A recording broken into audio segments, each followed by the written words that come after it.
Hello everyone, welcome to new blog and today we are going to talk about the coffee club Habiganj. Habiganj এমন একটা সুন্দর coffee club হবে কখনো কল্পনা করি নাই। আর সেটা চোখ পড়তেই আমি ইমন রেদওয়ান তিনজন ভিতরে ঢুকে পড়লাম। এমন দারুণ ডেকোরেশন আমি জীবনে প্রথম দেখলাম। ওয়াল জুড়ে এত সুন্দর ডিজাইন, মনে হচ্ছিল ফরেন ক্যাফেতে ঢুকেছি। এক একটা কর্নার দেখে একইভাবে মুগ্ধ হয়ে যাচ্ছি।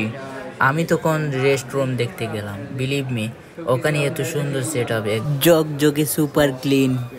এদিকে রেদওয়ান আমাকে বলছে হোয়াটস ইমন। আমি বললাম ভাই আমি নিজেও খুঁজতেছি। তারপর আরেকটা ভিডিও ক্লিপের মাধ্যমে দেখাই ভিতরে এনভায়রনমেন্টটা কতটা চমৎকার। প্রায় 10 মিনিট শুধু ঘুরে ঘুরেই দেখছিলাম। শেষে রেদওয়ান একটু এনভায়েড হয়ে বলল চল রে ভাই, লেটস ইট।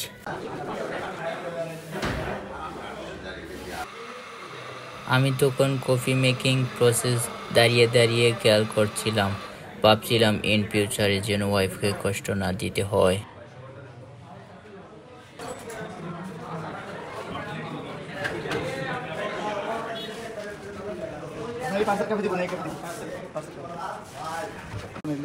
ফাইনালি আমরা একটা সিট পেয়ে গেলাম। এখন খাবার সিলেক্ট করার আগে বিল পেমেন্ট করতে হয়। দেরি না করে পেমেন্ট দিয়ে দিলাম। তারপর এলো পিৎজা। কি অসাধারণ স্বাদ! শুধু আমি না, ইমন আর রেদওয়ান দুজনই বলল ইটস টেস্ট অ্যামেজিং। অসাধারণ।